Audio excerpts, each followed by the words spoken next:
A name is buried in American soil, one not recorded in any census, not spoken in any official history, and not whispered without consequence.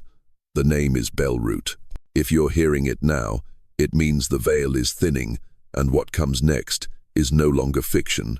Between 1,899 and 1,959, scattered across the American frontier from Ohio to the edge of New Mexico, there were sightings, patterns, and disappearances that no state ever acknowledged. A family name moving like a shadow behind false identities, birth records that contradicted themselves, children that aged backwards, triplets that weren't triplets, twins that died before birth, yet were seen walking weeks later. And in the margins of dusty town ledgers, always the same scribbled note, as if by a shaking hand: they are not what they seem. Most towns blamed their fear on madness, or blamed the strange weather, or the newcomers who never quite fit. But if you trace the pattern, if you line up the dates, the names, the symbols etched on headstones that have since been chiseled clean, what emerges is a tapestry woven in something far darker than superstition. This isn't about ghosts. This isn't about folklore. This is about blood and repetition. They came in fours, always fours. 4 wagons, 4 siblings, 4 deaths, and yet more than 4 shadows. Look closely at the earliest daguerreotypes, and you'll notice reflections that don't match. Eyes too old for their faces. Children staring past the photographer into something only they could see. In the year 1849, a doctor in Pennsylvania documented a trio of twins who never blinked. He wrote that their mother claimed to have carried them for 19 months, and that one of them had spoken clearly in Greek on the night of its birth. The doctor tried to publish his findings. He disappeared a week later. His office was gutted. Pages of his journal were scattered in the river. The only surviving note read, "They remember before they are born." In a mining town in California, 4 sisters were locked in a cellar for fear they would invert the town. That phrase was found scorched onto the ceiling in a language no one claimed to know. Days later, the entire town was buried by a landslide, though there had been no rain, no quake, no warning. The rescue teams found no bodies, only dozens of small shoes arranged in spirals. By 1855, Montana became the epicenter, the Bellroots, the hollow bend. You've heard fragments. You felt the story creeping at the edge of dreams. But that was not the beginning, and it wasn't the end. You want the truth?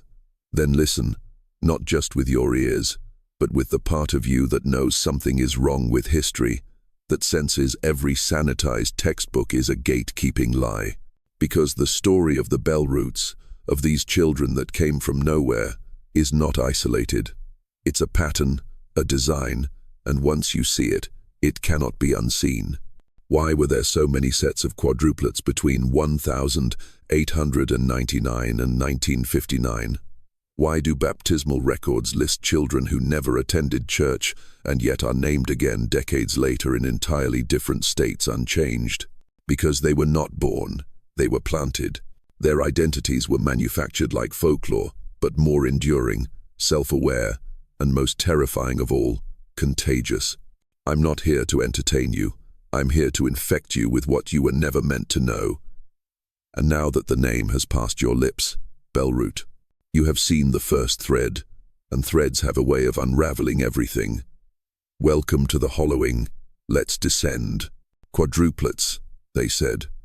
Always quadruplets. The newspapers never questioned it. The school registers marked them simply Child A, Child B, Child C, Child D. No last names, no birthdays, only arrival dates, always for, and always following disaster, floods, fires, plagues. The towns where these siblings appeared were often just beginning to recover from tragedy, when they came walking in from the tree line with blank expressions and perfectly clean clothes. One girl always had a bell around her neck. One boy never spoke, but carried a book that no one else could open. Another girl always carried a felt doll. And the fourth changed.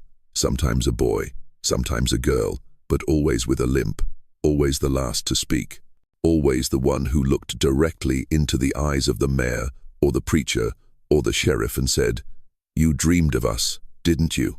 No one ever answered. The towns accepted them at first. Pity does that. People want to believe orphan children can be saved. But within a week the whispers would start. The livestock would stop breeding. Dogs would circle the house and bark until they collapsed. Babies would cry until their lungs gave out. And on the fourth night, always the fourth, a dream would come.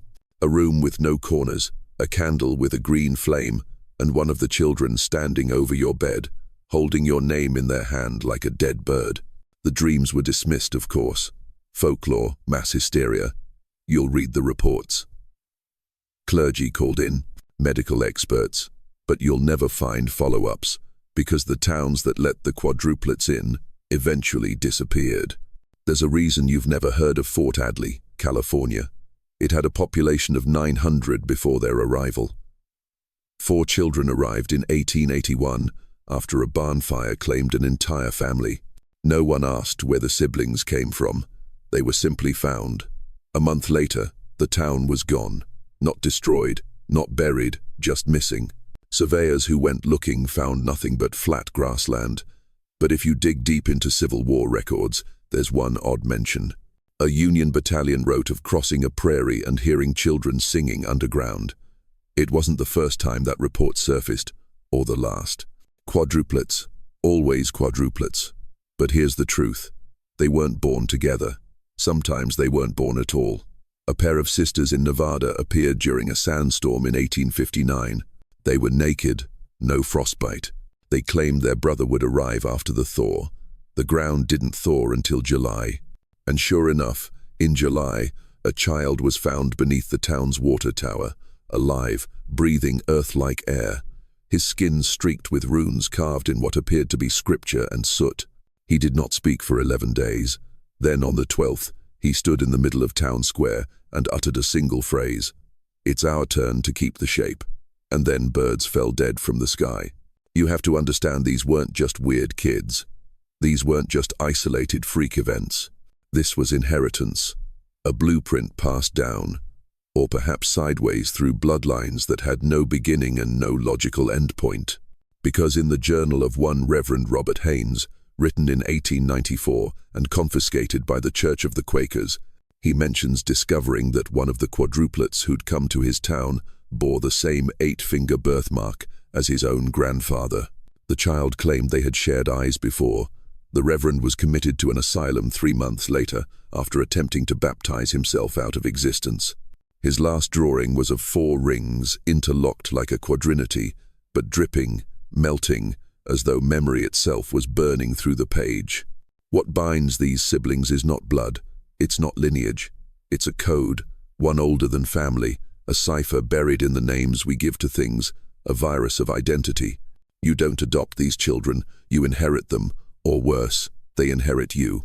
Every documented case followed the same arc. First they arrive, then the clocks begin acting strangely. Time stutters, days loop. One man in Georgia reported watching the same sunset 9 times. Then the dreams start. Then the disappearances. And eventually the town forgets who it is. That's what they do. They don't just possess people, they possess place. They become the memory. And memory is the first casualty in any spiritual war. So ask yourself, and ask it sincerely, what's the name of your town? Are you sure? Because if you're not, then you're already part of the pattern, and the pattern is everything. Now, before we descend further, write this in the comments 3 times to show you're not afraid to remember. I remember the 4th. I remember the 4th. I remember the 4th. Say it 3 times so the forgetting doesn't take hold. The ledger is watching, and the bell roots are listening. Now we go deeper. They called it St. Valoria, a quiet town built beside a marsh tucked in the pine wood spine of western Colorado, founded in 1893 by settlers who claimed to have followed a star underground. St. Valoria wasn't special, not at first. Timber, barley, baptisms, the kind of place you'd forget existed even while you were standing in it. But it didn't forget you. That's what made St. Valoria different. It was a town that remembered people, conversations, even dreams. The locals used to say that if you had a nightmare within town limits, someone else would mention it the next day, as if it were a movie they'd seen too. It became a game, a dare. You'd whisper your fears before bed just to see who'd echo them in the morning. But then, in 1903, the town's mayor vanished mid-sentence during a sermon. 1 second he was quoting scripture. The next, only his shoes remained, still warm. The rest of him simply peeled out of existence. And after that, everything began to unravel. School children drew maps of buildings that didn't exist. The river reversed its flow every fourth Sunday, and people began noticing a trio of children playing in the cemetery just before dusk. Always the same. A boy with no shadow, a girl with no eyes, another girl always carrying a felt doll, and a fourth child changing faces like masks made of fog. Each time someone tried to speak to them, their mouths filled with the taste of rust. Words collapsed in their throats like dying birds. Journal entries from that year all describe the same phrase etched into mirrors. We are the reason the town forgets. By 1910, letters sent to St. Valoria began returning unopened. The envelopes smeared with ink that made the postman's eyes bleed. Railroad engineers stopped accepting jobs routed through the region, and on the 14th of October, 1911, every mention of St. Valoria was removed from government maps. Not crossed out, not censored, gone. Even towns nearby stopped to know it, not out of malice, but amnesia, like trying to remember a tooth you never had. One WWI soldier passed through the area and wrote in his journal, "I camped by a field of chimneys, no buildings, no roads, just brick spines reaching up like fingers praying for fire. I heard children beneath the earth. They knew my name before I said it."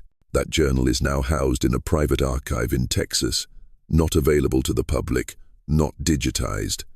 In the margin of the final page is a single line. St. Valoria still knows what it was.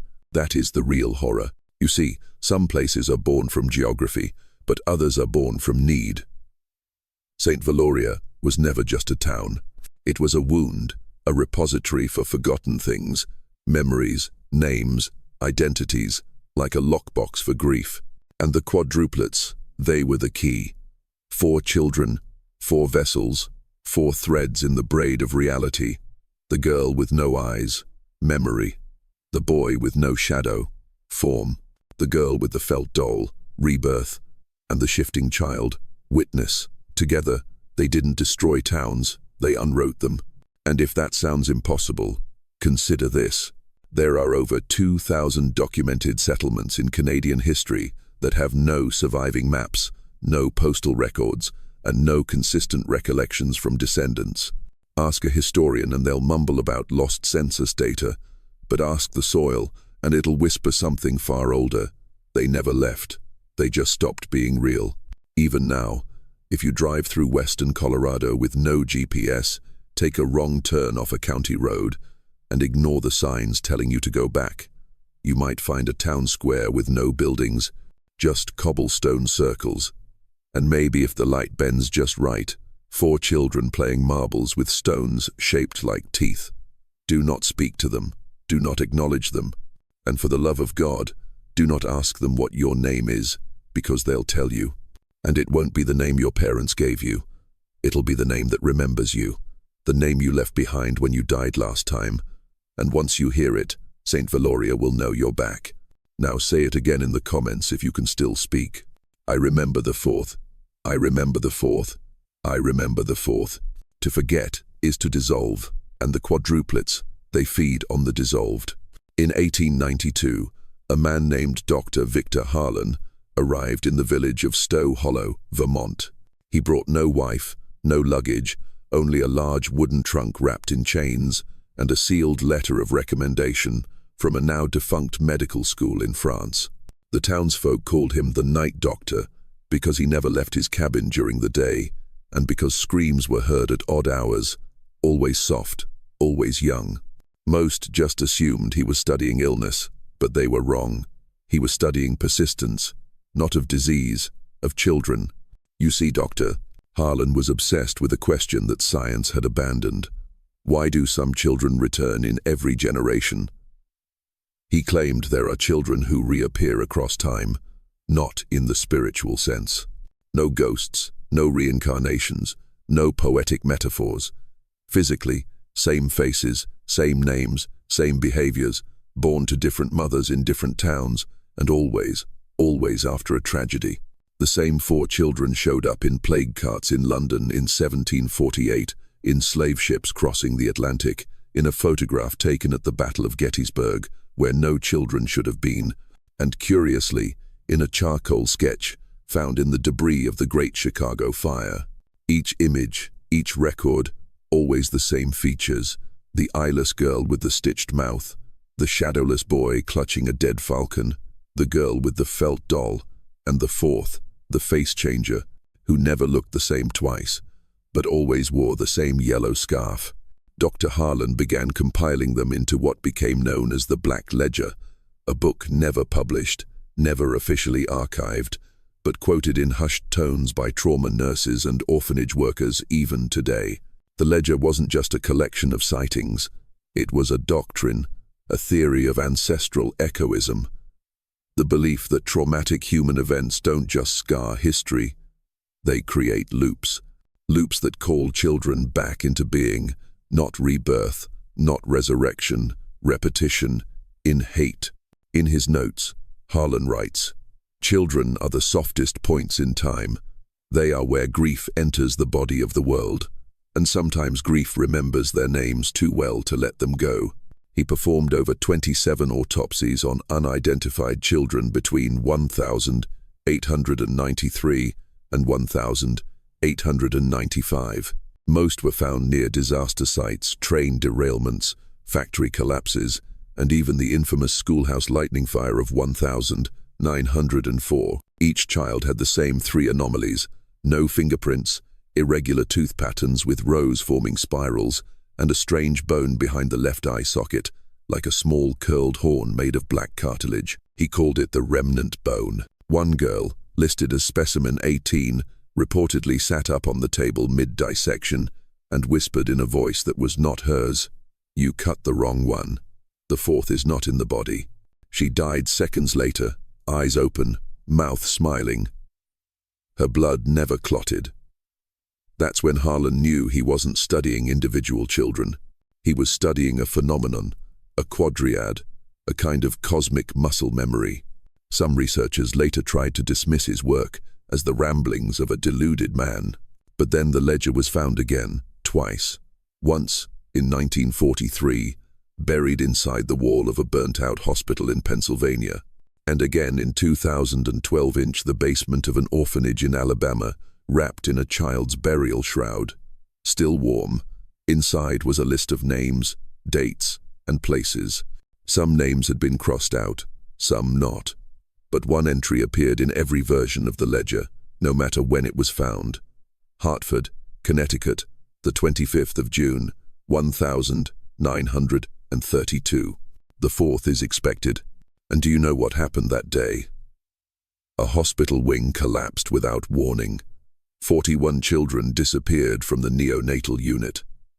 No bodies were recovered, no alarms were triggered, and every clock in the building froze at exactly 4:13 a.m. The only witness, a janitor, was found catatonic in the boiler room, scribbling over and over on the walls with his own fingernails. "She wears the scarf, she wears the scarf, she wears the scarf." Dr. Harlan was never seen again after 1905, but in 1950, an aged patient in a New Jersey asylum began sketching strange symbols in his food. When asked his name, he replied, "I was a doctor. I looked too long. I found the hinge. Now I am in the ledger."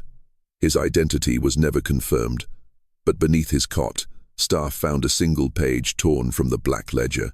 One word etched into it in blood: "They're not children. They're the wound that remembers." You've been told children are innocent. You've been told trauma fades. But what if some traumas aren't scars? What if they are seeds? And what if the children we forget, the missing, the unnamed, the unclaimed, don't disappear? What if they grow into something far worse? Something that waits, something that comes back every single time. And if you're reading this and you've seen them too, say it now. The fourth has a face today. The fourth has a face today. In 1913, surveyors exploring the Appalachian foothills of northern Georgia stumbled upon something impossible. They were mapping routes for a new rail line when they found a town that wasn't on any chart. Ashdown Hollow. A pristine little village nestled in a valley where no road led in and no smoke ever rose. They counted 53 homes, a school, a courthouse, even a post office with stacked mail. Everything was clean, quiet, untouched, but not a single person, not one.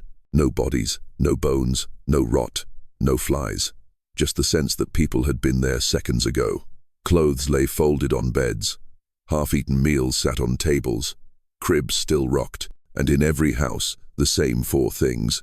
A cracked pocket mirror placed near the front door, a child's shoe always left on the porch, only the left foot, and a name carved into the wood near the fireplace. Different in each home, but always the same four names repeating again and again. Alias, Maribel, Irene, or the fourth variant, often just a number. The surveyors reported the anomaly to their railroad company, but by the time investigators returned 5 days later, the entire valley was gone. Literally, the hillside had collapsed, swallowing the hollow, and beneath it, they discovered something worse. A second town, older, twisted, rotting. The same structures but wrong angles, doors too narrow, windows shaped like eyes, and every house flooded with stagnant dark water that had no source. The deeper they dug, the more layers they found, like nesting dolls, towns built on towns.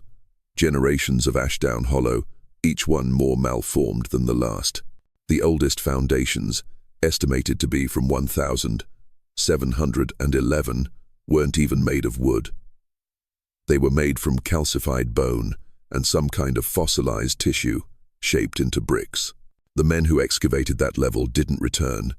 Their maps were confiscated by the U.S. Geological Survey. But a janitor who cleaned the investigation office claimed to have seen the recovered files, and in a 2003 interview, he remembered one note scratched in the margin of a confiscated journal: "Ashdown does not grow. Ashdown remembers. Each time we forget it is reborn, and the children are already inside." You see, Ashdown Hollow was never built. It was summoned. It reappears every 59 years, always briefly, always at a site of previous tragedy. Sometimes a coal mine, sometimes a collapsed orphanage, sometimes just a flat, empty field with a single swing moving in the wind, and always 53 houses, 53 mirrors, 53 names. But here's the part no one talks about, not publicly. The mirrors, they reflect nothing but the fourth child's room, a room that doesn't exist in any structure, a room with no windows, just a red scarf pinned to a wall, and a small rocking horse soaked in something dark. One former FBI agent who left the bureau after being assigned to the 1974 Ashdown appearance in West Virginia said it best in a sealed deposition: "You don't walk into Ashdown, it walks into you. It remembers who you are, who you used to be, and it gives you a version of yourself you forgot existed, usually the version that hurt someone." Dozens of confirmed disappearances are tied to Ashdown Hollow. A search and rescue team of 21 went missing in 1952. Only their boots were found, left in a perfect spiral. In 2013, a Boy Scout troop camping nearby vanished. Their tents were intact, their radios fully charged, but carved into the bark of every surrounding tree. We were quadruplets, now we are many. And just 5 years ago, in 2020, a satellite thermal scan over Georgia picked up heat signatures of a town in that same forgotten valley. 1 day later, the forest caught fire. There was no lightning, no humans, but the smoke formed 4 spirals as it rose. 1 white, 1 black, 1 red, and 1 yellow. And underneath the ashes, 4 perfectly preserved footprints, bare, child-sized, each facing outward in different directions. A 5th larger print stood in the center, twisted, unhuman, towed backwards. Some say Ashdown Hollow is a time loop. Some say it's a punishment. Some say it's a birth canal for something that has no mother, only memory. But those who truly understand, they say, Ashdown is the original town, not in Georgia, not in America, the original place, where the fourth was first named and where children stopped being born and started being summoned. If you ever see a child standing alone in a forest clearing and they offer you a mirror, don't look, don't speak, because if you do, you'll see your childhood reflection behind them and it won't be your face. And that version of you, it wants out. Her name was Jane Mallory. And for nearly 50 years, she was nothing more than a filing clerk in a back hallway of the Department of Child Welfare in D.C. No clearance, no badge, just paper cuts and coffee stains, until one day she walked into a restricted records room and locked the door from the inside. What followed was labeled an electrical malfunction, but 5 floors above her, power surged, files ignited, sprinklers failed. When security finally forced their way in, they found 974 child case files reduced to ash, files that were never supposed to exist, not because they were classified, but because the children they documented were never registered as born. No hospitals, no birth certificates, no next of kin. Each file only contained the following: a hand-drawn sketch of the child's face, eerily lifelike. A name, always Elias, Maribel, Irene, or a 4th variant, often just a number. A location of recovery, always somewhere they shouldn't have been. Cold tunnels, abandoned towns, sunken chapels, and one final note typed by hand in red ink: age unknown, language, pre-modern Hebrew variant, photophobia present, capable of mimicry, high cognitive retention, origin redacted. Jane didn't deny what she'd done. She turned herself in, and during her interrogation, she only said this: they aren't children, they're versions, rewrites. When you see them, they're what you remember losing. That's why they always look familiar. That's why some of the sketches look like me. I burned the files to stop the forgetting, but it's too late. The system won't let you remember what never lived. Before she could be sentenced, Jane disappeared from her holding cell. No struggle, no footage, no record of who released her. Just a single Polaroid left on the floor. 4 children standing in the snow. One smiled, one cried, one had no face at all. Just a blur, as if the eye itself rejected its features. Behind them stood a woman, face obscured by flames, a scarf wrapped around her hand. Analysts enhanced the photo, hoping to identify the location. They found something worse. The background geometry was spatially impossible. The trees bent inward, as though the children stood at the entrance to a world folded the wrong way, and hidden in the snow, scrolled in footstep patterns: Ashdown, Mallory again. A FOIA request in 2041 accidentally released 4 fragments of these destroyed child welfare records. Only 4, but they caused enough panic to temporarily shutter a branch of the Library of Congress National Child Protection Records. Here's what those 4 fragments revealed. Case number 0041E, a boy recovered from a West Virginia mine collapse in 1950. 3. No survivors, yet he emerged clean, unscathed, speaking a dialect of Hebrew that included words not found in any ancient corpus. In interviews, he kept asking, "Where is my other me, the one that stayed behind to burn?" Case number 101M. A girl found in a derelict chapel in 1929 Missouri, surrounded by dead crows. Her eyes were entirely black, not missing, not diseased, just black. The medical report claimed her tears contained microscopic script only visible under UV light. Translation of the text: we are born by being remembered. We die when forgotten. Burn the names. Case number 00, and no child was listed, just a drawing of a house made of glass surrounded by quadruplet shadows. A note was scribbled in the corner, in Jane's own handwriting: this is where they keep the fourths when we don't remember them. When we name them, they get stronger. I made a list. I shouldn't have. No one knows what happened to that list, but several off-record interviews with ex-government archivists claim it contained the locations of all 53 Ashdown appearances. Many were never made public. One entry simply read, "Quadruplets, 1,870. 7. Flooded school. 29 drowned. 4 survived. Names unknown. Smiled during autopsy." That list, if found, could chart the rise of whatever force is behind these children, and it might explain why Jane Mallory was last seen at a rural Vermont home in 2033. Her fingerprints were found on a burnt crib, a shattered mirror, and a rocking horse soaked in something dark. That house never appeared in local records. It was never insured, and when fire crews responded, it had no front door, only a hole in the wall where the mirror should have been. For centuries, the Vatican has chronicled reports of miraculous children. Infant saints, holy siblings, angelic quadruplets who defied death, radiated light, or spoke tongues unknown even to theologians. But buried deep beneath those stories are others, darker ones, filed under a secret category: Santi Infantia, Nonici, the unrecognized saints. These are the cases the Church refused to name, let alone canonize. Why? Because these children didn't perform miracles. They caused memory lapses, split timelines, and in one case, made a bishop forget his own name mid-sermon and begin speaking in reverse. Let's go back to 1883 in Vala, Italy, a small town near Rome, the site of a reported Marian apparition, standard enough for the time. But the witnesses weren't shepherds or peasants. They were 4 identical children, none from the area, all barefoot, all humming in unison, all reciting what they claimed were the dreams of saints who never lived.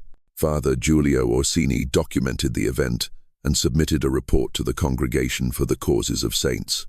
The account was rejected, sealed, and Giulio was reassigned to a monastery in silence. But in his private journals unearthed in 2009, he wrote, "They spoke not as children, they spoke as echoes. Their words made my teeth ache. One said she dreamed of burning churches that never stood. One whispered my mother's name, though I had never spoken it. One spoke in rhymes of a birth I had never witnessed. And one looked at me with a face I recognized from a mirror I broke as a boy." He ended the entry with a chilling phrase: "These were not saints. These were reminders." The Vatican didn't sit idle. Between 1880 and 1960, there were 36 exorcisms performed in villages with no demonic activity. Each followed sightings of strange children. Each resulted in the destruction of religious icons, especially crucifixes where the Christ figure's eyes had shifted away from the viewer. 4 popes are on record initiating private investigations. Pius I commissioned a secret order known as Militus Noctis, the Night Knights. Their sole purpose: locate and observe unmiraculous children. Leo XIII ordered that all quadruplet birth records in certain dioceses be duplicated and sent to an underground vault beneath Castel Sant'Angelo. Pius X, in 1935, while suffering a fever, allegedly scrolled in the margins of a prayer book. One we canonized by mistake. The other 3 followed. They wore his face and used his silence. These children, according to Vatican law, were not just anomalous. They were mechanisms. A 1941 manuscript never published refers to them as quaternitas specularum, the quadruplets of reflection. Theologians within the document argue these children were not born but reflected into being from human grief, repetition, or, more disturbingly, from our inability to forget them completely. Think about that. They do not exist unless you remember them wrong. They thrive in misremembered details. In 1924, Pope Leo's personal exorcist, Father Ero Manzetti, submitted a sealed testimony to the Vatican archives. It described a church bell tower in Umbria where 4 children were said to appear only when the bell rang during storms. Each time the bell rang, a different altar boy was found dead, but with no body missing from the parish. Parishioners would forget what year it was. The church would become spatially inverted, the sanctuary echoing like a cave. Manzetti's last sentence read, "These are not demons. These are what sins look like when we forget how they happened." The Vatican sealed the church. Later, the entire bell tower collapsed. No cause, no quake, no weather, just dust. And embedded in the rubble, 4 child-sized impressions in stone, as if something had stood there too long and burned through time. But the most damning piece of all, a 1937 papal decree, classified as apocrypha, refers to an unnamed American orphanage where quadruplet anomalies were seen repeatedly across generations and commands that no canonization shall proceed on child subjects whose names appear more than once in unconnected time frames, especially where no lineage or parentage can be proven. That orphanage burned in 1938. No survivors except 4 children found miles away, untouched, dry, and whispering in ancient tongues. Witnesses said the children kept pointing toward a field, but in repeating a single Latin phrase, speculum fractum, the mirror is broken again. They were taken into Vatican custody. They were never seen again. But rumors persist that the Vatican built a sub-level beneath the necropolis at St. Peter's Basilica, not for saints, but for what should never be remembered. And down there are said to be 4 crypts sealed with lead, marked only by a mirrored square facing inward. America, post-war, the land of freedom, optimism, and unregulated human experimentation. After the horrors of Nazi eugenics came to light, one would assume the West learned its lesson, but it didn't. It just changed its methods and its targets. While Operation Paperclip brought Nazi scientists to the US under new names, another program began in the shadows, one buried under layers of military, psychiatric, and religious cover stories. It was called Project Mirror Seed. Its mission, to test the boundaries of identity, memory, and multiplicity in child development. Its most critical subjects, quadruplets. Why? Because quadruplets could be split. One for the military, one for the mental ward, one for the world stage. All sharing DNA, all shaped differently, like a living experiment in predestination. The most infamous case leaked decades later under the pseudonym the Bellport brothers. Born 1981 in Bellport, Long Island, these quadruplets were separated at birth. One was raised in an Orthodox Jewish home in Brooklyn, another in a blue-collar Catholic family in Queens. The third was placed in a private psychological study run by Dr. Winthrop Halsey, an alleged CIA asset operating through Columbia University. The fourth was given to a wealthy Protestant family in Boston. Each boy reported similar dreams. Each had a phantom limb sensation, insisting they had a brother with a scar that they themselves did not possess. Each was obsessed with mirrors. In 2005, 2 of the 4 accidentally reunited in college. The third and fourth were found dead in a soundproof room months later with no signs of struggle. No wounds, only a shattered mirror, and one phrase scratched into the wooden floor, "I wasn't supposed to see both." The story was covered up, rewritten as a suicide, but underground files later leaked to a rogue journalist revealed a pattern. Between 1975 and 2000, over 500 sets of quadruplets across the US were separated and placed in contrasting psychological environments. Some in foster homes, some in orphanages, some never made it to public record at all.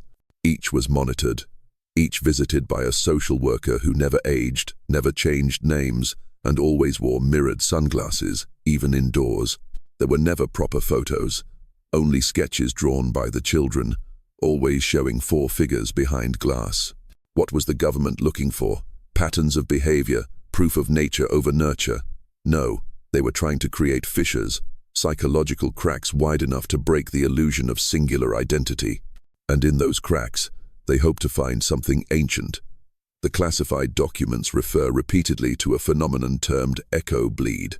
It's the moment when one sibling begins to remember the life of another, as if timelines are overlapping, as if consciousness is no longer confined to a single mind. This became particularly evident in the Calumet case of 1992. 4 girls born in Indiana, raised separately. At age 15, all were admitted to different institutions for behavioral anomalies. One refused to respond to her name, insisting her name was Lily, the name of her unknown sister. One began drawing detailed blueprints of a house she'd never been to, but matched the foster home of the second sister. The third began speaking in rhymes of a birth she had never witnessed. The fourth stopped speaking altogether. When she finally did, she spoke in mirror inverted phonetics, a language composed of their collective dreams backwards. The files were sealed under National Security Classification Theta Echo, but one page survived in a leak from a former NSA analyst. The page includes a drawing, 4 girls standing in a square. In the center, a black mass underneath. When they align, the gate remembers not a metaphor, not madness. A gate, because Project Mirror Seed was never about identity, it was about access. Government officials believed certain children, when split and reunited, could act as conduits to forces beyond understanding, not religious, not extraterrestrial, but architectural, as if consciousness itself was a structure and quadruplets were keys to rooms we forgot we built. In 1998, the program was abruptly ended, or so we're told. The final note in the file reads, "Subjects growing unstable, sibling convergence, triggering localized memory distortion in non-participants." One town reported remembering a day that never occurred. Recommend cessation, containment, forgetting. Final sibling pair unaccounted for may self-replicate if exposed to mirror light. We're not talking about superstition anymore. We're talking about the weaponization of bloodline, reflection, and forgotten trauma. And if you think the experiment stopped in the 90-second, wait until you hear what happened in 2015, when an entire Midwestern town forgot it had a school for twins until a fire revealed it underground. There's a place in Nebraska the maps forgot. Locals call it Briar Glen, though it doesn't show up in any census records after 1990, because after 2015, no one was willing to admit it ever existed. But here's what we know. In the spring of that year, firefighters responded to an untraceable smoke column 60 miles west of Lincoln. They expected brush fires. What they found was worse. A school building deep in the prairie had burned to the ground. There were no roads leading to it, no living residents nearby, no fire trail. But here's the part that still haunts those who responded. There were no signs of construction permits, utility connections, or prior building records. Yet the foundation was real. The melted playground equipment was real, and beneath the ash and rubble, they uncovered the remains of 32 child-sized desks, all of them in perfect rows, all of them facing a wall of mirrors. One long pane was shattered down the center. There were no blackboards, no books. Only one object was left untouched, a vinyl recording, unburnt, with no label, just scratched words on the rim. They weren't born the first time. The rest of the town, if you could call it that, was just ghost architecture. Sidewalks to nowhere, telephone poles with no lines, fences with no homes behind them. Investigators discovered that none of the firefighters remembered arriving. They remembered leaving. They remembered the smoke, but not the road there. Then came the discovery buried beneath the foundation, an underground corridor leading to a sealed vault, marked only by one symbol, a square of 4 eyes, each crying a tear made of glass. Inside, they found rows of school portraits, all showing identical children year after year, aged from 7 to 18, attendance records for twins and triplets only, and a book bound in aluminum, its title etched crudely into the cover, The Unmade Syllabus. The book didn't contain lessons, it contained rituals. Each page offered mirror exercises, repetition chants, and empathy synchronizations designed to collapse boundaries between siblings. One entry dated 2011 was titled Reflection Day. It described a ceremony in which pairs of children were placed across from each other in mirrored classrooms and made to speak simultaneously until one stopped having thoughts of their own. The entry ends with the note, "Successful bleed in 17 pairs, one incident of spontaneous convergence. Subject disappeared mid-sentence. Mirror cracked post-event. Class dismissed." Who ran this place? That remains unknown. but scattered in the vault were letters signed only with the initials W.H. Winthrop Halsey, the same doctor from the Columbia Project mirror seed experiments, the same man officially declared dead in 2003, except one of the letters is dated 2014, and it ends with, "They are beginning to remember each other in dreams again. If they converge before 18, the school cannot hold them. The building isn't real. It's their mutual illusion. But if it burns, the illusion dies with it." And that's exactly what happened. The illusion burned. After the fire, towns nearby reported a strange psychological disturbance. Children waking up with memories of classrooms they'd never entered. Twins complaining that their sibling felt smaller after the smoke came. Parents who couldn't recall their own children's birthdays. Then came the vanishing. 8 children, each with a twin, disappeared within a 5-week span. No forced entry, no signs of struggle, only mirrors shattered in their bedrooms and a smell like burnt paper lingering in the air. Authorities dismissed it, blamed faulty records. Mass memory error, they said, but the trauma was real. One surviving twin was interviewed anonymously in 2022, now a young adult. They said, "She and I weren't two people. We were two halves of a key. When the fire took the school, it didn't take her body. It took the lock, and something opened. I hear her thoughts now, and she's not where we are." Then silence. The interviewer disappeared a year later. His tape recorder was found in an antique store in Missouri in 2031. Still playing, the last sound on the tape, 2 children laughing. Then a crack. Then this phrase in unison, "We remembered too much." What was this place really? A lab, a cult, an echo chamber, designed to hatch something non-human from human minds. The documents in the vault reference something chilling, the conjoined consciousness protocol. Its goal: to produce a singular, unified consciousness across multiple bodies. To awaken a mind that never needed to be born because it was remembered into existence.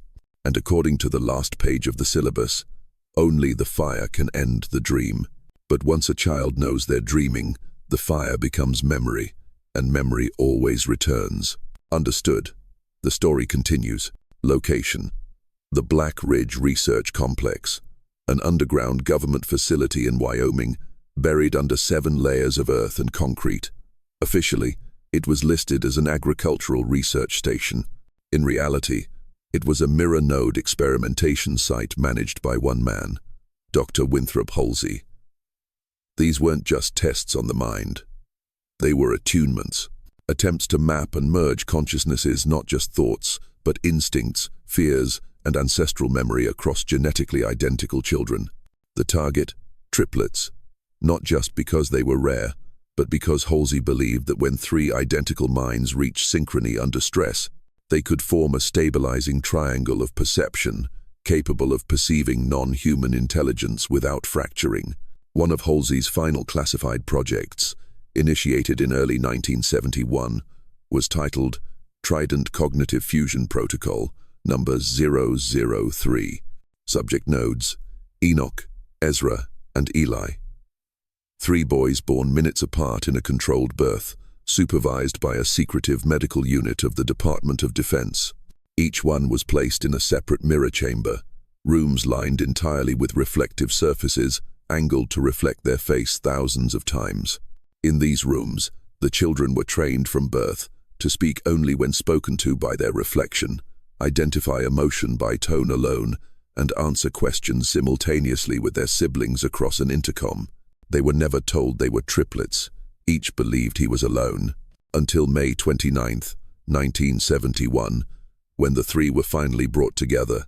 Cameras captured what appeared to be perfect synchronization of speech and motion within 7 seconds. Breathing matched, heart rate matched, pupil dilation matched. Then something unexplainable happened. Each boy stopped responding to external stimuli, not unconscious, just indifferent, as if the room, the observers, even their own bodies, had ceased to matter. One technician described it as like watching 3 mirrors collapse inward on themselves, but there was no reflection left, only something aware. This moment triggered what officials would later call the 72-hour collapse. Every system in the Black Ridge facility failed simultaneously, lights extinguished, doors locked from the inside, and elevators dropped floors uncommanded. Audio feedback flooded the intercoms with whispers in the boys' voices, speaking languages no one recognized. And most disturbing, security personnel began to forget each other's names. One guard was found weeping in a corner, repeating, "I know I had a mother, but her face is gone. I can't remember ever seeing her." By hour 26, all outside communications ceased. Even analog radios went silent. Researchers who attempted to leave via access tunnels emerged into hallways that had never existed, complete with rooms labeled home, remember, and exit. None of the doors opened. At hour 40, the boys began to speak again, but they spoke in unison from separate rooms without microphones. Their mouths moved, but their voices emanated from the walls themselves. The recorded phrases were, "We were never three. We were always looking at each other through the same eye. He is awake now. He is between us." At hour 63, a researcher named Dr. Ella Voss attempted to interrupt the convergence process by injecting one of the boys with a sedative. The moment the needle pierced the skin, every mirror in the facility shattered and cameras cut to black. When power was restored 9 hours later, the triplets were gone. No trace, no bodies, not even heat signatures on infrared. Only 3 items remained in their respective rooms: a child's drawing of a triangle with a single vertical eye inside, a page torn from a children's book, The Velveteen Rabbit, and a piece of glass inscribed with the words, "We were a door. You tried to lock it." The Black Ridge complex was decommissioned within a month. The land above it now hosts a cattle farm, but farmers claim their cows often stare into empty space, refusing to move for hours, and every 3rd of June, a low humming sound can be heard under the soil. The Halsey journals, smuggled from a state archives vault in 1997, offer this final note, penned in handwriting that changes partway through the sentence. They're not triplets anymore. They are a singular perimeter. They are the memory of a mind that has not yet been born. But oh, the day will be in all of us.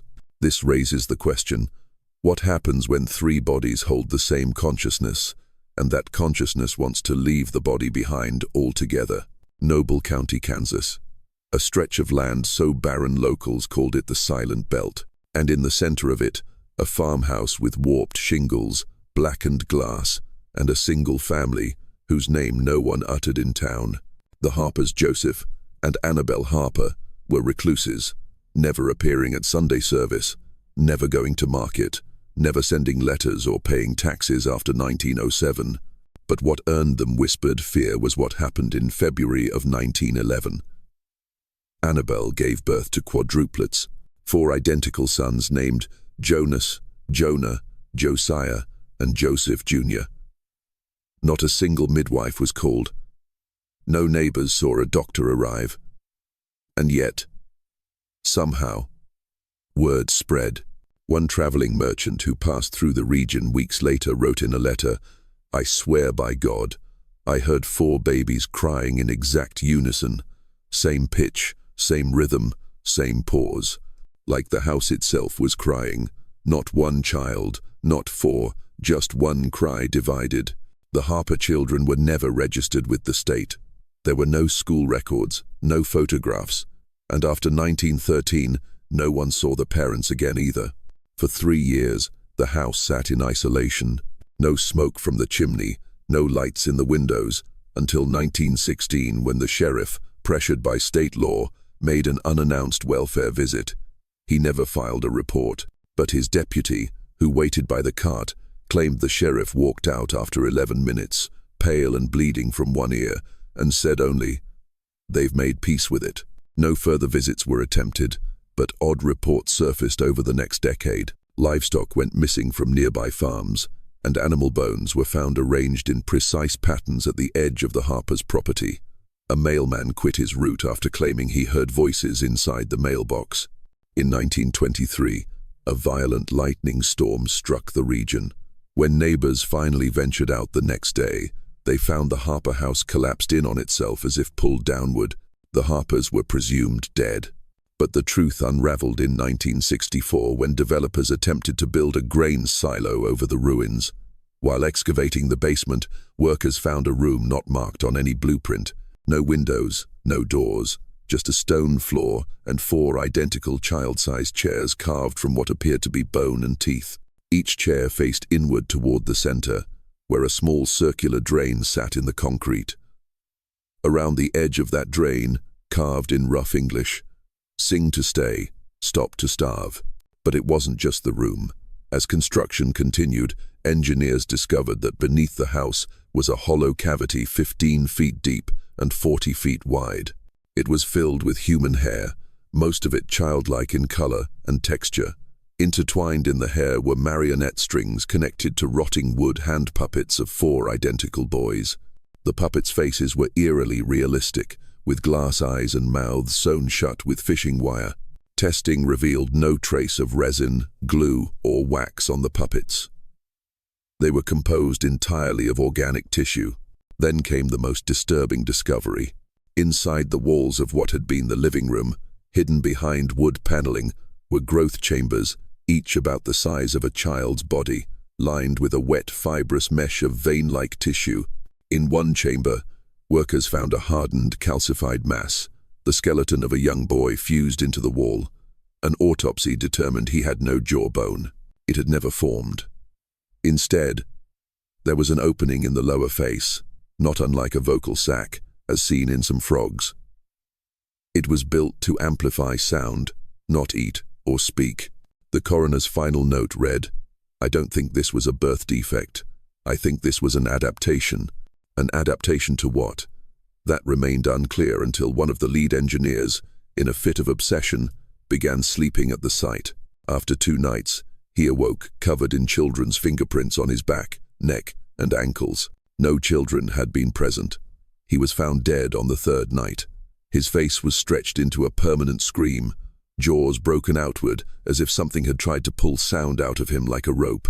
Taped to the back of his clipboard was a note. The house wasn't haunted. It was feeding. They sang to keep eyes. Tired, asleep, but it's hungry again. And there are no more Harper boys to sing. The site was buried again in 1965, officially condemned and unofficially referred to in internal state memos as the self-harmonizing biopsychoacoustic containment zone. Even now, hikers who stray too close to the wheatless field report odd things, hearing their own voice echoing back with a 5-second delay, feeling something pressing against the inside of their throat when they try to hum. And worst of all, dreams of 4 boys sitting in chairs asking you to sing for them forever. 1853, St. Landry Parish, Louisiana. The August air was thick with death. Mosquitoes bit through skin and spirit. The fields, once vibrant with cotton, now wilted in silence. And at the heart of it all, La Maison Delacroix, a plantation run by a family once known for their opulence, beauty, and cruelty. But after the birth of their daughter, Elise Delacroix, nothing about the estate would ever be opulent again.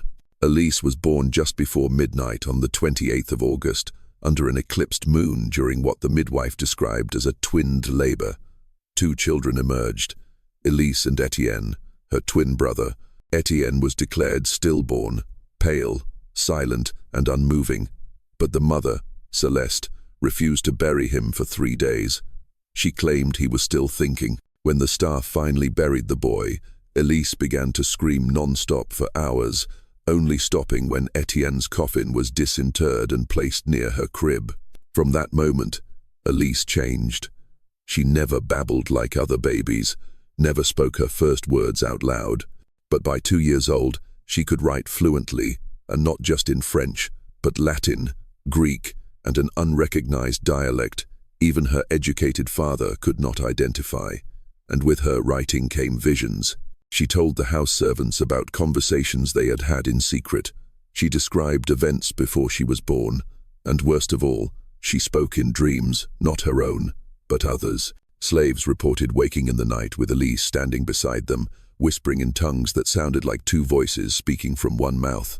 In one journal, a tutor wrote, "She speaks of the boy as if he is still beside her, not imaginary, present. She knows things she should not, where her mother's pearls are hidden, where the dogs buried the bones of a drowned child. She speaks in riddles and in dreams. She finishes my thoughts." At age 7, her nose began to bleed daily. Doctors were called from Baton Rouge and New Orleans, each baffled until one physician, a German neurologist named Dr. Ewald Lieber, insisted on an experimental procedure. He believed Elise was experiencing split cranial resonance, a phenomenon where one consciousness was trapped in the neural patterns of another. In his notes, he wrote, "She is not haunted, she is shared." On the 17th of October, 1860, he performed the first recorded hemisphere exploration surgery, a crude predecessor to split brain surgeries. Under opium sedation, Elise's skull was partially opened. What they found inside defied medicine. A second neural stem, almost fossilized, wrapped around her brain like a vine. It terminated behind her left eye, where it pulsed independently. Lieber tried to sever it. The moment the scalpel touched the mass, Elise screamed, not in French, but in an archaic form of biblical Hebrew. Then she stopped breathing, and yet, her brain activity continued for 7 minutes. Electrodes recorded dual signals, both operating out of sync, one active in higher functions, the other in limbic patterns, primal emotion, fear, rage, desire. And in those minutes, the house changed. The windows blew outward. Servants claimed the wallpaper bled words, passages from the Book of Enoch, and Elise, still technically dead, began to speak without breath. "He watches from inside. He does not sleep. He has learned to dream with me." Lieber panicked. He closed the incision. Elise's body resumed breath, heart stable, pulse firm, but she would never wake again. Comatose for 43 days, she remained locked in a state that physicians called lucid immobility. And then on the night of the winter solstice, every mirror in the house cracked. The nursery door slammed shut, and Elise disappeared. No body, no blood, just her crib filled with red earth and hair. Buried in her sheets was a letter written in a fluid, foreign hand. "He is not gone. I made space. We are one now." Decades later, a French historian named Jean-Marc Thibault, obsessed with the Delacroix case, visited the ruins of the estate in 1989. He brought with him an early EEG machine and a psychic medium. They camped for 3 nights. On the second night, the medium awoke screaming with her tongue missing. No sign of struggle, no footprints, just a single word carved into the floorboards beneath the bed. "Écoute, listen." Thibault, now terrified, ran the EEG probe over the floorboards.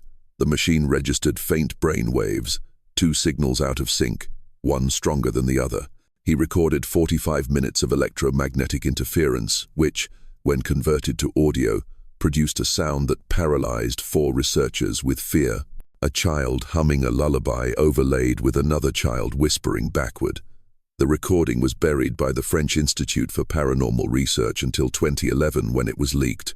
To this day, sleep researchers at Stanford refer to an unexplainable case of mirrored sibling theta, echoing as Elise syndrome. Symptoms include dreaming in pairs, waking up speaking backward Latin, hallucinating a mirror self who stands silently behind you and smiles whenever you think a thought not your own. And the most common sign, your handwriting gradually changes to match someone else's. The St. Delphine Orphanage was meant to be a sanctuary. Tucked in the wooded hills of Carbon County, Pennsylvania, it opened in the spring of 1897. Nuns described it as a place of cleansing, rebirth, and divine comfort. But within 6 months, it became a repository for nightmares. The first child to arrive was Maria Toller, age 6. Then came Edwin and Rose, twins aged 4. Then 14 more, all placed discreetly off-record by various parishes and concerned families. All 17 children were born in April of 1891. That was the first oddity. The second, every one of them began to sing the same hymn in their sleep in perfect Latin, but no one had taught them. Sister Agnes wrote in her journal, "I approached their room at midnight and found all 17 standing, eyes shut, singing a hymn I'd only ever heard once in Rome, at the exorcism of a possessed seminarian. How do they know this?" By fall, the children began to draw obsessively. Not angels, not trees, but maps. Old, decaying town maps, street by street, names, shops, a bakery, a tannery, a slaughterhouse, each labeled with a name that no longer existed. One such map was identified decades later as an exact layout of the lost town of Ashdown Hollow, burned to the ground in 1821. There had been no known survivors.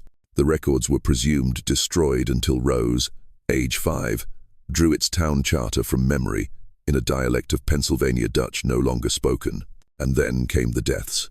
In November, the first child, Edwin, was found in the bell tower, eyes wide open, hands clasped in prayer, skin burned as if by flame. There had been no fire.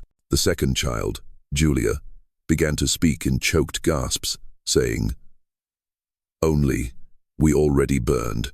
We are not meant to be born again." By December, 5 more were dead. The state investigated. Local press reported hysteria and possible foodborne illness. But the mortician's notes told a darker story. Each child's body shows signs of smoke inhalation, but there is no smoke in their lungs, only ash. Ash in their throats, in their stomachs, in their veins. On the 21st of December, Sister Miriam, who had come to St. Delphine as a skeptic, made a final entry in the orphanage log. "I no longer believe we are raising children. I believe we are keeping them from returning. Every night I hear their voices echo beneath the floorboards. They speak of a priest who betrayed them, a town that begged for mercy, and a fire that didn't kill it but marked it." The building was closed in January 1898. All remaining records were sealed. All children were transferred. Except when researchers reopened the grounds in 1995, they found something impossible. Buried beneath the choir room were 7 child-sized coffins, each bearing the names of the original Ashdown Hollow victims from 1821, the exact names drawn by the orphan children. DNA testing confirmed the bodies had been buried over a century before the orphanage opened. Yet, each skeleton perfectly matched the physical characteristics of the children who had died in 1897. This means the children may not have been reincarnated. They may have never died in the first place. A theory emerged among dark archivists and forensic theologians, one that posits a radical truth. They were displaced, not reborn, removed from time, stitched back in like a glitch in divine programming, and each return grows more unstable. In 2033, a linguist uncovered an unmarked hymn recorded on a wax cylinder at St. Delphine just days before it closed. When played backward, it revealed a hidden voice beneath the children singing. An adult man whispering. "I offered them salvation, but they remembered the flames. I baptized them, but they bore the scars. They died knowing. They died again knowing." Who was he? A father, Marius Delane, the last priest stationed at Ashdown Hollow before it burned, believed to have perished in the fire. Yet his name appears faintly etched in blood on a beam in the St. Delphine cellar. I found them. The property is now sealed, access restricted, but security cameras on site still capture, every April, a single frame of 17 shadows standing silently in the chapel. No one ever sees them arrive, and they're always gone by morning. At the edge of the Chicago city limits, behind a bricked-up corridor of the now-demolished Salinger Psychiatric Hospital, lay a special ward. It wasn't listed in patient directories. It had no public funding, and yet it operated for 12 years, housing one of the most disturbing cases in American psychological history, the triplet observations. Between 1891 and 1903, 5 sets of triplets were brought to Salinger, all under the age of 10, all exhibiting one shared symptom, synced perception. Not just finishing each other's sentences, not mere mimicry, but complete experiential merging. If one child was pricked with a needle, the other 2 flinched. If one screamed in terror, The others described the exact same vision, even if they were kept in separate soundproof rooms. Dr. Henry Beaumont, the lead psychiatrist, documented it in detail. The Macken triplets had never met the other children. They were raised in isolation, and yet all three, on their third day in the mirrored rooms, began to recite a song in Romanian, word for word. Their parents did not speak Romanian. The children had never been exposed to it. None of them had ever left Iowa. What were the mirrored rooms? A wing of the asylum designed by architect Elias Fincham, a man obsessed with reflection and duplication.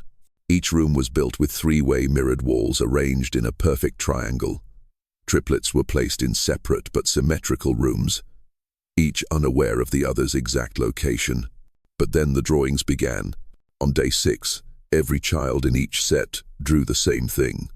A blackened house with 7 doors, a stairwell leading downward into bone-colored stone, and a man with no eyes holding a branding iron. None of these children had ever seen such images. None of them had access to the other's drawings. And yet the renderings were identical down to the brush strokes. Beaumont's notes grew increasingly disturbed. He began using the phrase "one cognitive latticework," as if the children's minds were part of a shared architecture. Then came the merging. In 1897, the triplets known as the Langford girls, Ada, Elsie, and May, were found at exactly 3:12 a.m., standing perfectly upright in their separate rooms, eyes rolled back, chanting, "The man is here, he knows we are not full." That same night, each child's heart stopped for 43 seconds. Then they revived simultaneously, with new scars on their shoulders, a strange triangle branded into their skin. These marks were not present before, and no staff member could explain how identical fresh burns had appeared on 3 children, in 3 locked, isolated rooms. Beaumont theorized that the triplets were experiencing cross-dimensional inheritance, not memories, but identities bleeding in from other timelines. They're not sharing dreams. They are being downloaded. They are the same person in 3 mirrors, shattering at different speeds. In 1901, the drawings took a darker turn. Each triplet began sketching autopsies in perfect anatomical detail. One child, aged 7, drew the complete vascular system of an adult male down to the ruptured heart valve and collapsed left lung. Another painted a face, the same face, 3 versions, burnt, stitched, and smiling. The image was later matched to a 1,763 execution sketch of Father Clement of Aragon, a heretical priest who claimed he could split a soul into multiple bodies to cheat death. The triplets had never seen the original sketch. No one knew how they knew.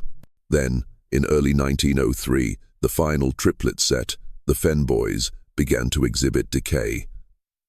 Not mental, physical. Their teeth fell out, their nails turned black, and their skin became cold and waxy, like they were rotting alive. Blood tests revealed something impossible. Their red blood cells were dying at accelerated rates, not from infection, but from chronological instability. It's as if their bodies were no longer in sync with our timeline. By March, all 3 died within 11 minutes of each other. Their last act. Drawing. Each boy scratched with trembling hands the exact same image into the mirrored walls of their rooms, a man behind glass watching them, but with their face. When staff removed the glass and opened the hidden service corridor that separated the rooms, they found no one inside except a chair, a coat, and a wax cylinder player with a recording labeled, "I needed to be whole again." The asylum was shut down, records expunged, and Dr. Beaumont vanished. All that remains is a single line from a rejected manuscript he sent to Harvard months before. Children are not born with souls. They are chosen by something older, and sometimes more than one child is chosen to carry the same one. This is the ending, not a resolution, but a revelation that fractures everything. In 1911, during the demolition of the Burnham House Orphanage in Connecticut, closed under federal order, in 1888, a hidden vault was discovered beneath the nursery wing. No key, no handle, only a child's handprint etched into the iron lid. Inside was a preserved manuscript, rumored for decades, feared by theologians, and dismissed by science. a book long whispered about in the corridors of excommunicated monks, banned psychiatric boards, and fringe sects of New England Christianity. Its name, The Doctrine of Replicated Flesh. It is not a metaphor. It is not philosophy. It is a manual, a guide, and what it describes aligns perfectly with the unsolved horrors of the last 60 years. The document, believed to be penned by Brother Edric of Alsace in the early 1700s but copied and modified during the 1800s in America, begins with this statement: "The soul is not singular. It is a broadcast, a resonance across matter, and in times of extreme trauma or death, it may duplicate across children not yet born." This theory, beyond fringe, claims that the soul reverberates much like a sound wave, especially when cut violently short. This explains why the triplets, siblings, and children involved in the earlier horrors, those with the shared visions, synchronized injuries, and impossible drawings, all came from regions soaked in death. Burnt villages from Civil War raids, cholera-plagued mining towns, orphanages built atop mass unmarked graves. They weren't haunted, they were resonating, receiving the same fractured soul imprint, split into multiple births across years, even decades. One section of the doctrine describes a ritual to replicate the soul into 3 vessels. Place 3 infants within a mirrored triangle of blood and ash. Feed each the same drop of marrow. Bury them for 3 days beneath the root of a hissing, split fig tree. When unearthed, they will be as one. This matches the mirrored rooms in Salinger, the fig tree garden outside Greystone. The fact that many of the children who were part of this nationwide pattern had no birth records at all. They weren't born naturally. They were made intentionally. A sidebar in the manuscript, titled Warnings, is the most disturbing of all. The triplicated soul will eventually consume its copies, seeking unity.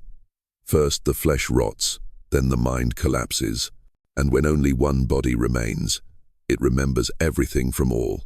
We now understand why so many sets of siblings died one by one, each child growing stranger, more unstable, more brilliant or deformed, until only one remained, marked, scarred, gifted, or insane.